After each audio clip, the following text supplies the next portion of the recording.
We had two guiding questions for the sessions today, and one was about ecological processes, which of them are most critical for linking coastal ecosystems with system dynamics, and which data sources might help us with that. And then one guiding question on the land, sea, air, sea, and open ocean exchange and tropical ecosystems. And maybe I start with asking Mununya a question so you talked about observations and that we really need good subsurface observations in dynamical regions. So how do you decide what is a good region? Where would you go? Where do you think we need more data? Well, that's a really good question.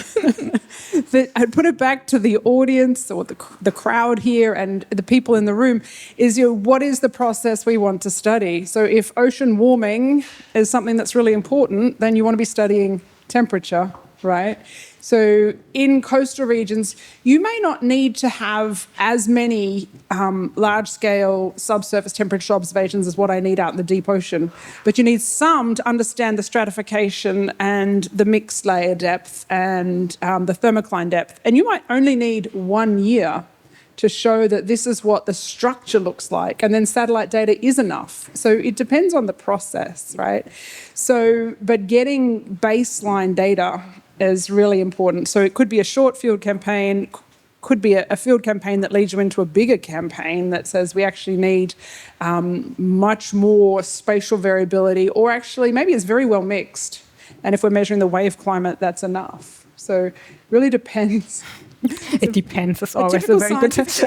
It depends. We need more detail and more understanding. But when we started our observing program, we looked at what observations existed in the first place. And so I showed a time series that went back to the 1950s. People had gone out on a boat in the 1950s every single week for 30 years and measured, the ocean at that one location off Sydney. And so we put a mooring there. We said we need to build on this time series so that if you can get co-located observations that build on existing observations, it's very valuable because then we stitched it all together. And that's one of the best records for understanding subsurface marine heat waves in the world, because the data goes back to the 1950s, and we can look at subsurface temperature variability, climate change, and that kind of thing. So, yeah. Do either of you want to comment on that? Where you would measure? I guess I would also add to that we always run the risk of always saying we need more data, and I think what's really important is yes, we need more data, and this is why it's critical. Yeah. There's lots we don't know, but a lot of that you may not need to know to make an informed decision, and so what's critical to know, I think, really helps the optics of presenting that to potential funders and potential collaborators and stuff. So I love data, but more is not necessarily the best way to allocate resources. It needs to be really a good reason to get that, because it would improve predictions of heat capacity by this amount, right? Or something like that. So, and that was supposed to be a positive statement, but it is, because if you make a good case, there's a much better chance you will get the opportunity to collect that data. And so it's positioning yourself in a good place to do that. So maybe following up on that, what do you think, what are the most important parameters also to simulate well in the models? What is most important to decision makers? Me? Yep. Well, my training is in fisheries. I would really love to know the natural mortality rate, but we never do. But in terms of forecasting change, I think that right now, combining this kind of envisioned modeling system with telemetry data would really help us understand the changing species compositions the fishers tell me they see. I think that's like an opportunity that's critical for management. Can we get better at forecasting shifts in distributions, for example? But that's an upper trophic level view of the system. So when we think about what we heard about modeling today, so maybe Ed wants to jump in, working on a lot of different models, what do you think, how we can best combine that? Or is it better to maybe look at individual models and then just combine the information? I'm glad that's for you. Yeah, so thank you. Yeah, I guess one thing I neglected to say in my presentation I want to mention is that I'm not proposing that we use these simple models and very fast models that I proposed and to exclude any other kind of model instead of any other model, just in addition. Is there a good way to learn things really fast that you can then take to your much more computationally intensive coupled ecological hydrodynamic model or whatever you have? And have learned something. So, for example, we learned that the loss of nitrogen to aquatic vegetation was important, even though others had been doing coupled models for a long time. They were dealing with a lot of aspects, but hadn't added that in yet. So it was a way we could learn fast. But as I said, it's the approaches I suggested are sort of question specific. They're really just addressing one question, and a lot of the other models are much more general and more generally applicable to more topics and questions of interest. So definitely it doesn't replace anything, just a good supplement, I think, to other modeling approaches. Okay, thank you. Anybody wants to add something on that on your side? No. Okay, then maybe to get all of you a little more engaged and not falling asleep, I think you haven't? Yes. Okay, it's not working. So we have a Mentimeter again, but at the moment, not working? Okay, so we're not doing it. So you have the opportunity to ask questions to our experts here on the podium, things that you didn't get to ask after the talks or in the coffee break, or that you just want to bring up for more discussion.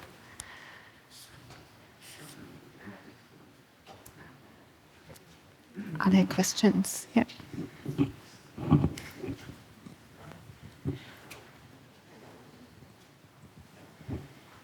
Just taking from the last point that you mentioned, what do you think about the three of you of using simple models, simplified models, particularly with fast computation times, just to build up hypotheses that then could be tested in more complex and type of models?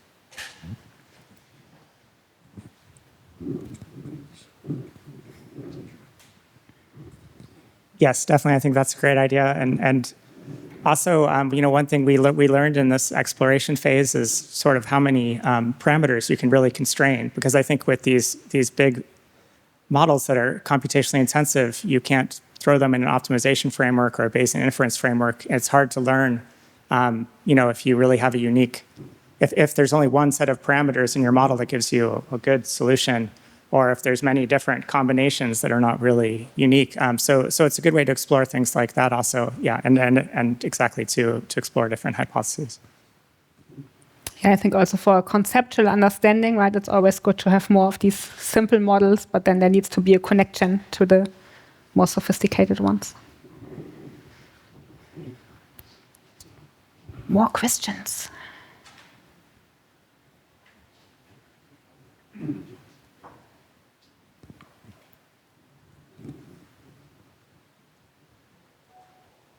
Good. There's a question over there. Everybody's getting tired. Yeah, I had a question for you, Edward. So in the first part, this morning, you showed how you can use Lagrangian particles. That was very nice to see visually what happens. And the first component of that was a hydrodynamic model. So I guess my questions for that is what sort of variables are modeled by this hydrodynamic model? And then how long does it take to run one simulation? So I'm thinking, or if you want to use this sort of techniques on long time scales, say 1 decade. I know this morning there was a discussion on HPC and that sort of things, but yeah, just to have some numbers in mind, how long does it take to run one simulation for you?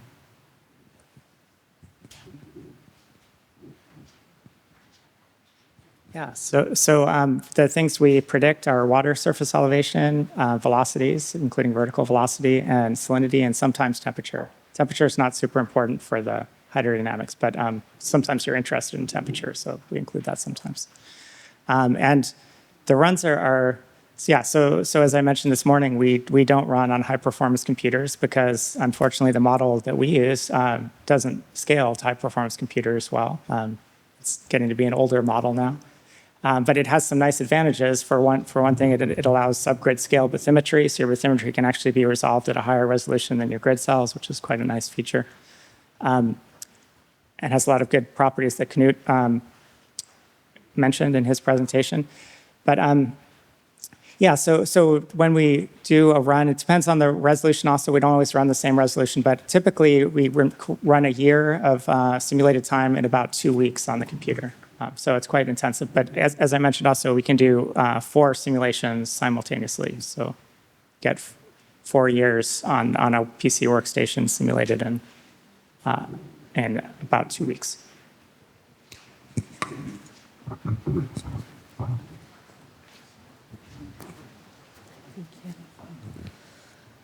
First, thank you for being panelists. One of the things I've been thinking about since Kenny's talk, where Kenny was talking about, what do fisheries models need from ocean models, and it's not always the mean temperature that they need. Sometimes you need the variability or other properties of the temperature. And so I guess I've been thinking about, what do we archive, what do we not? What is do we definitely need to archive what is nice but not necessary? What would be a waste of money? And I'm curious just how the three of you think of that as people who use output from other models, even to force your own models or to put observations in context, or yeah.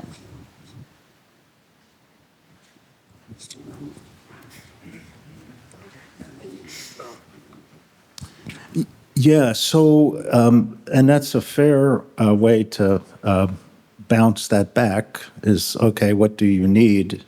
In general,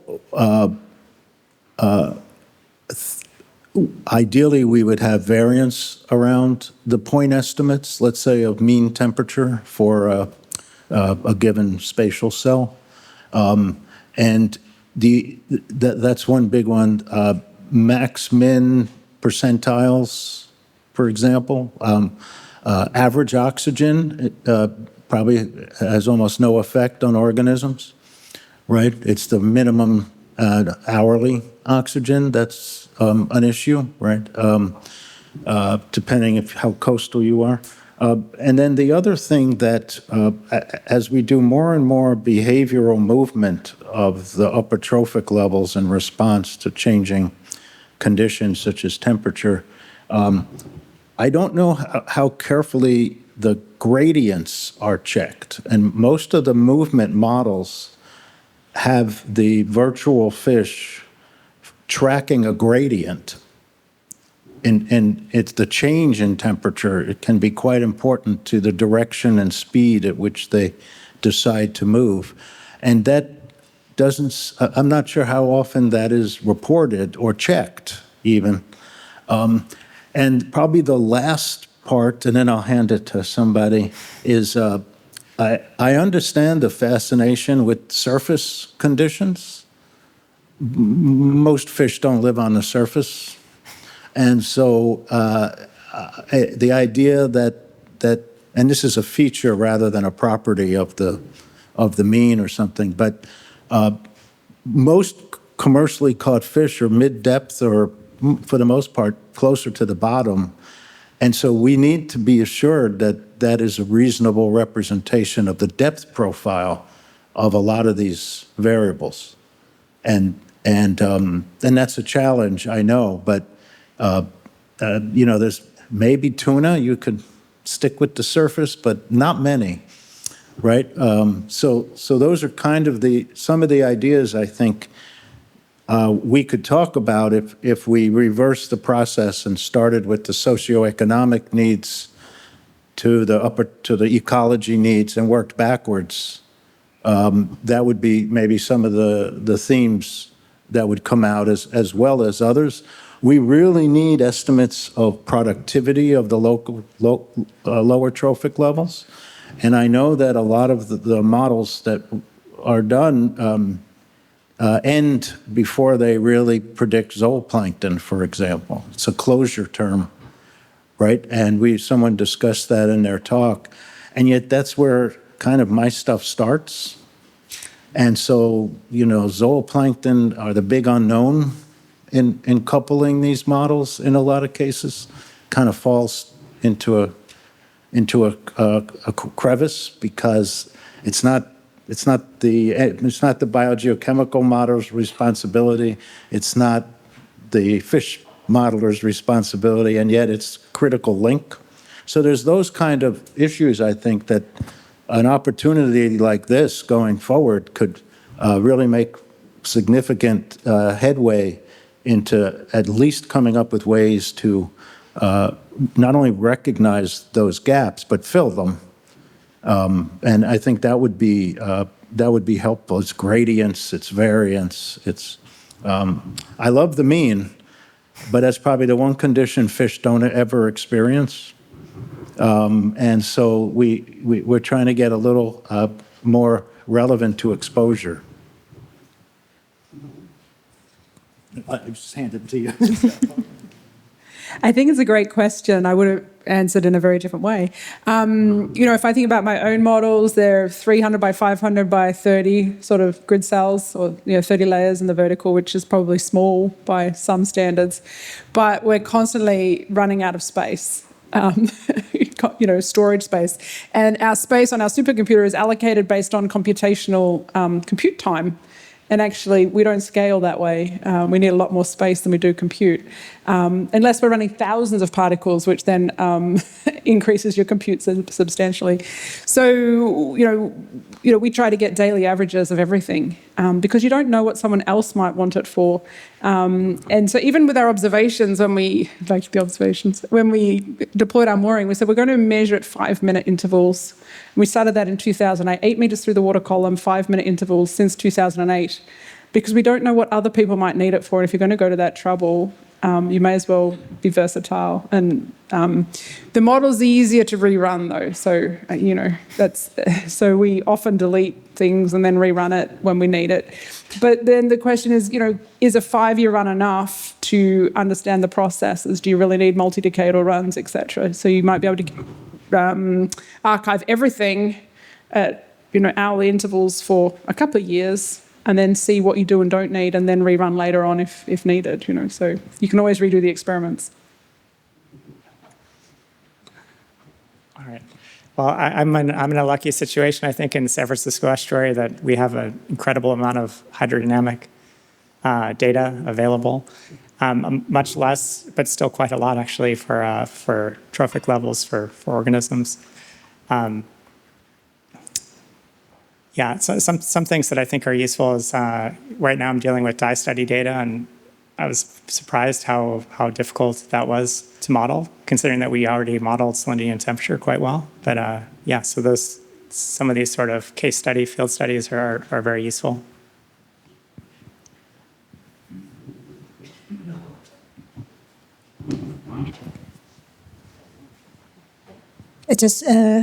I'm curiosity with the hotspot of warm ocean that you show in close to coastal of the Australia. Is it permanent or depend on the seasonality, and how its impact to the variability of climate in Australia? That one's definitely for you. Thank you for that nice question. Someone else earlier talked about the seasonal cycle. Had someone been, with a question from back there, had you looked at the seasonal cycle? And this is something that's really important. So we're seeing a seasonal lengthening. Summer is getting longer, and that hotspot is hanging around for longer. Summer is coming earlier and staying later, and by summer I mean in the ocean. The warm water is moving down the coast earlier in the season, and it's staying around longer. Right down off southern part of Australia, where that really hot spot is, we're doing a lot of research right now to understand what is driving that. And we see a discontinuity in the warming extremes. It's discontinuous. So we have an increased poleward penetration of the East Australian current. That current sheds eddies. So there's a spot that's not warming as much, and then the eddies get stuck right down there. And those eddies are driving ocean warming right in the corner of southern Australia. And they hang around. And if we get an eddy that stays there through the winter, then it's very extreme temperatures that hang around because of this eddy. So we're trying to understand why the eddies actually get stuck there. So we need the fine-scale dynamics. We need to look at the seasonal trends. We need to look at the discontinuities in the system. There's a lot going on.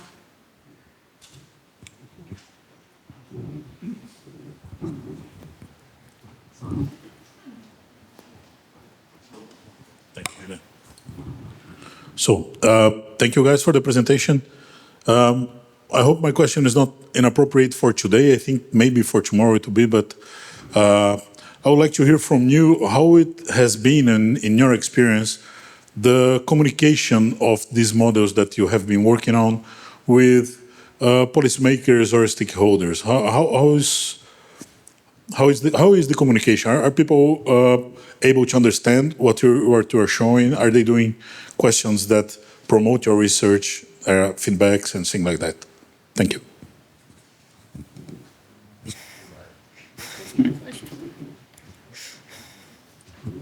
That was actually my question that was assigned to me. So, I think it's important to understand what the decision makers and managers face, right? And it's a tough position to be in. So there's many ways this kind of modeling system could influence management, but I think it's best done, and I mentioned as a strategic approach, really at the policy level, rather than at the statutory or regulatory level, which is how they implement policies, right? There's permitting processes, right? There's coastal zone management. There's all kinds of resiliency to flooding. There's all kinds of things.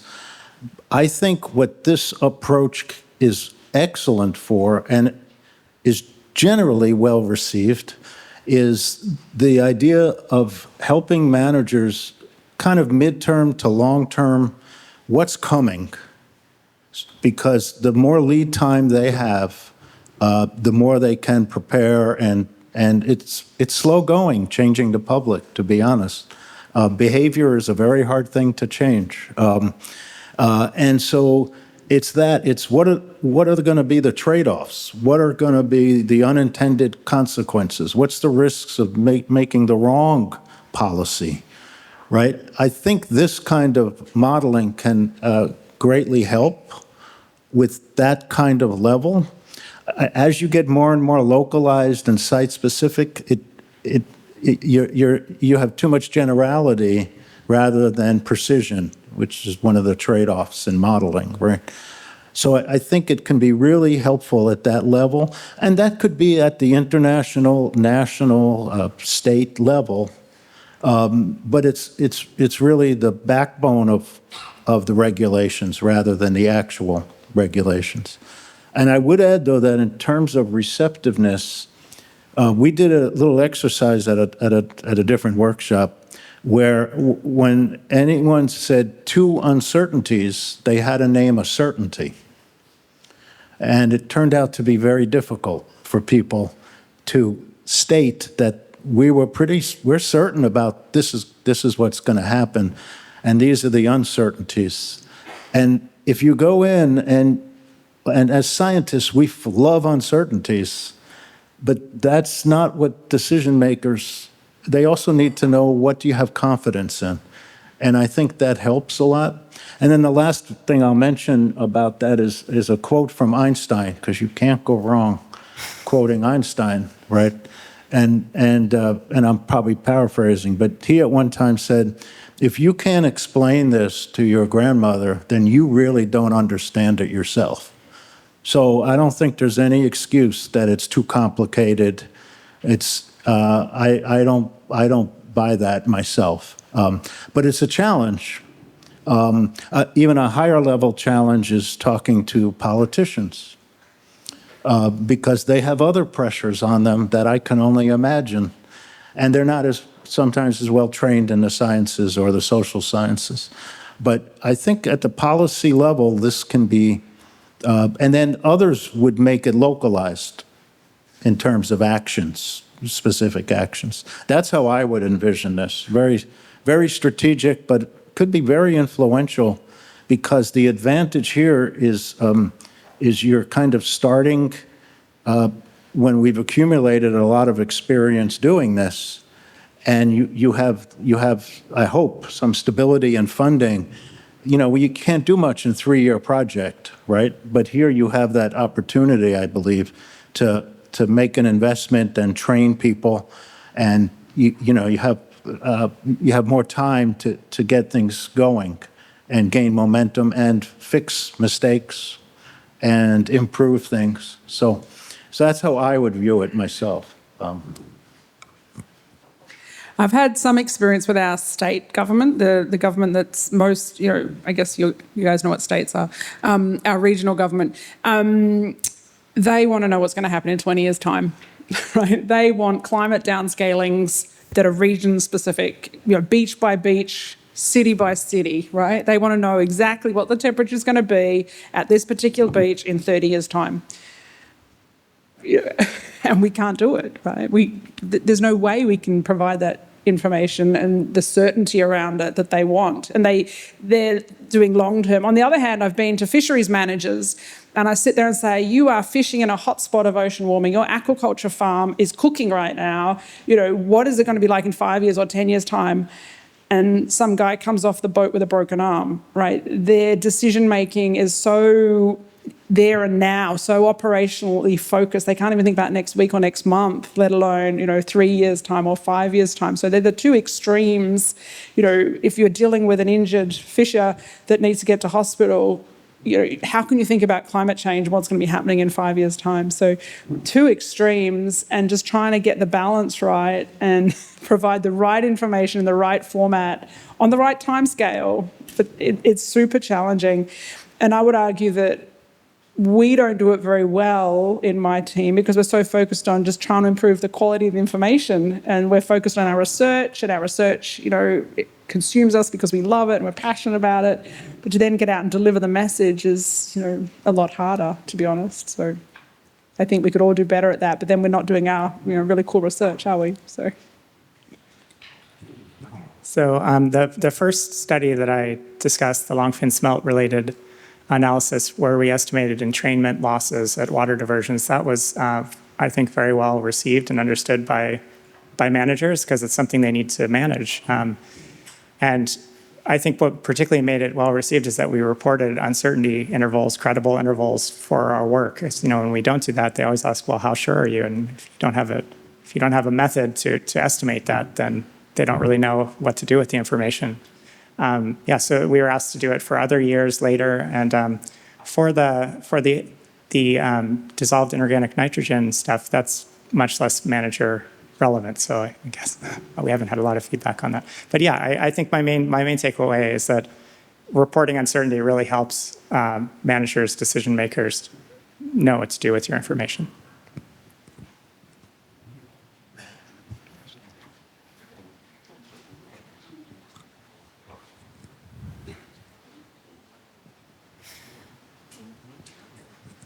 Okay, that's now coming back to more to the model framework, and I was just questioning myself. So we're talking a lot about different resolutions, so spatial resolution, but not so much about temporal resolution.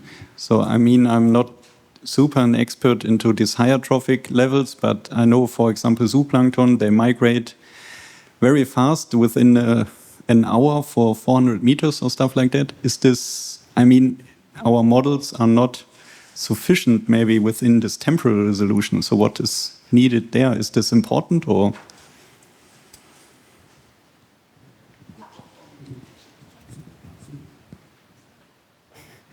All right, I guess.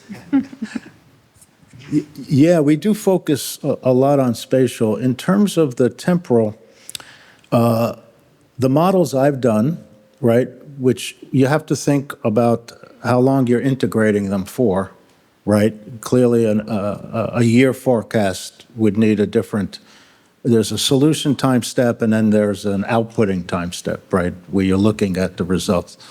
So we have generally found that with these end-to-end models, which we're trying to run 50 years, let's say, we generally use about a half-hour time step. And again, you know, there's space at Courant stability and all those other factors in there. But, and that seems to be able to pick up enough information to get reasonable spatial distributions, which is coupled to the time.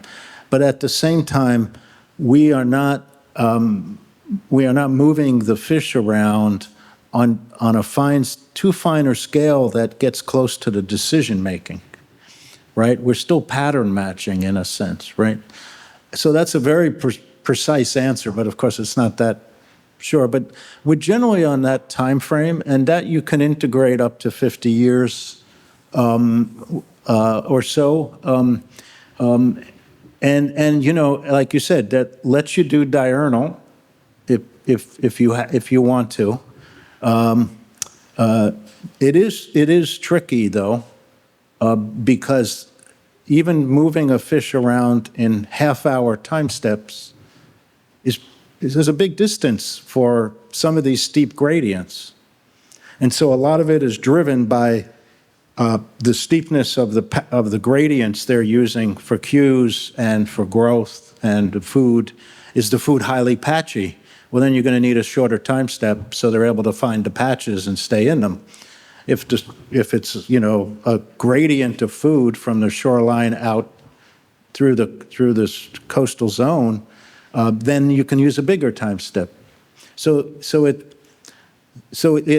an art, but then we look for convergence, right? So we do a finer time step. If we can do everything in a finer time step, we should get very similar results.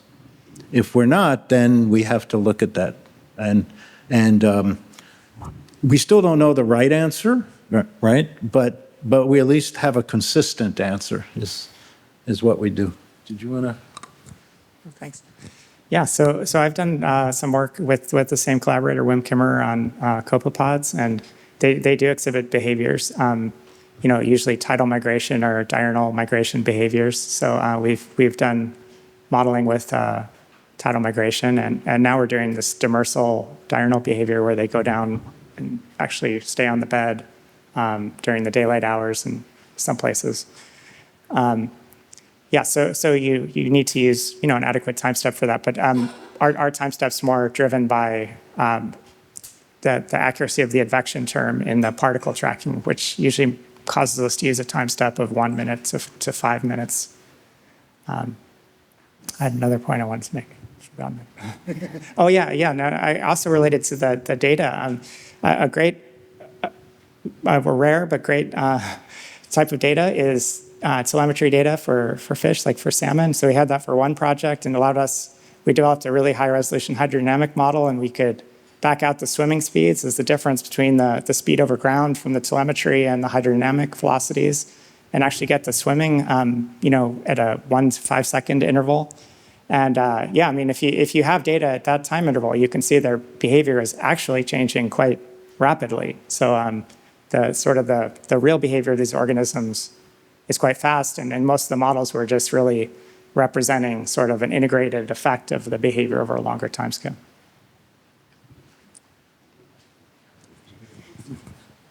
And the longer-lived critters help you on this because they're also integrating somewhat over time.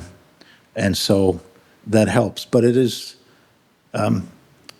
if you have really sharp episodic events, it is a problem because you could completely miss it, right?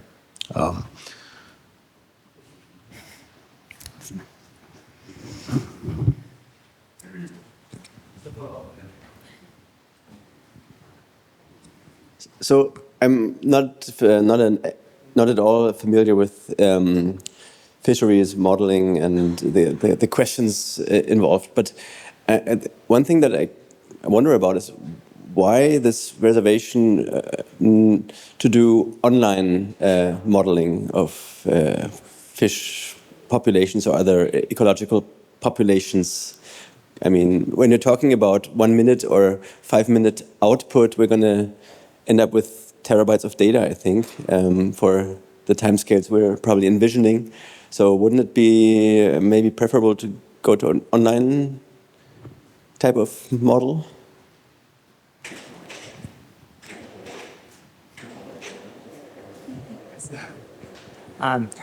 Yeah, we've almost always done offline. I guess it's more a feeling that we're going to do a lot of particle tracking runs for each hydrodynamic run. You know, like with the salmon, for example, we're trying to back out the behavior and then specify the behavior and see if we get the same distribution as observed in the telemetry data. So often we have a lot of particle tracking runs for a single hydrodynamic run, but there's not a big difference in our case because usually we save our results at a 15-minute time interval. So we're not losing a lot of information in offline simulations.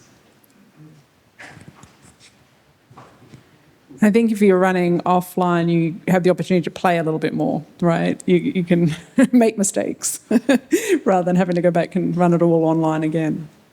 Or just, do a 1-year iteration and practice and play and make your mistakes and then run it. But how often have you pressed send on the big run and it's not right? That brings up an issue that has not been brought up that I'm surprised when you couple these models, and that is, are you anticipating one-way or two-way coupling? And to me, that affects a lot of computational things that go on, right? So the one-way is also called offline. You store the fields from the regional model, and including the food, and that gets read into the, I'll call it the fish model, but the ecology model, right? But then there's no feedback, right? What they eat isn't removed from the previous model's prediction. And probably the biggest issue we're going to have in modeling fish is density-dependent mortality. And so if you've uncoupled the competition for food, you then still have to invoke density dependence somewhere. Otherwise, there's only two solutions to the fish population model, and that's 0 or infinity, right? So the two-way coupling is really a challenge.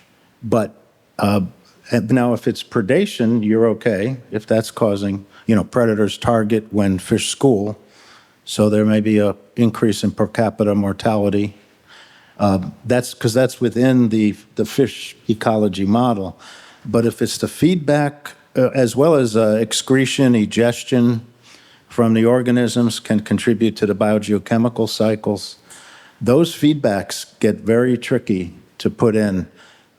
We spent a long time on sardine and anchovy in the California current putting in the negative feedbacks, and we realized when we got all done it made absolutely no difference, but we were in an upwelling system, so we probably should have known that the amount of feedback that's going on is just swamped from the very productive cold water coming up, right? But that's something to think about. If you're really thinking of fisheries, you'll need to invoke some sort of density dependence in there in order to have any sort of sustainable harvest, right? And so how you do that is, we're still not sure how to do that. We have tried several ways, but... Okay, I think we are nearing the end of our discussion time. Is there one more urgent question that you want to have discussed today?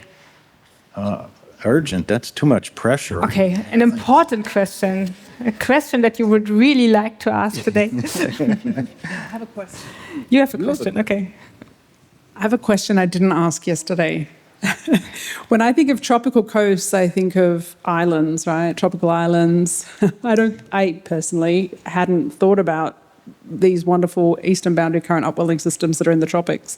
So how do we put them into our models when actually they're sub-grid scale, right? All these tropical islands across the Pacific don't even show up in the models. And the coral cays, they're volcanic islands, the way groundwater runs through them and runoff is going to be very, very different to the coast of, I don't know, the Benguela system or the coast of Peru or something. Anyone got thoughts on tropical islands and coral cays? Guess this is where regional nesting comes into play, I would guess, but Keep going. yeah, well, that's just but somebody wants to answer there, but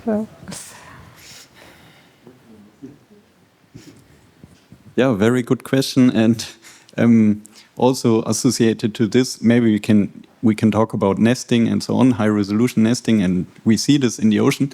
But for example, what's with forcing, of atmospheric forcing, if we have a steep mountain of an island, it creates like curls and so on, which are very important for the ocean system. And yeah, I don't see that this is also well captured. You're right. yeah, I think it's a problem in forced ocean models because the atmospheric exactly. forcing sets are typically not at the resolution that you would need them, but of course there are also coupled models where you also get to higher resolution in the atmosphere. Still the same problem. It's still the same problem also in the coupled simulations because the atmospheric resolution is not enough. Yeah, I think orography becomes a problem in many of these systems. That's a depressing note to end on. Does anybody have something more more joyful to end on?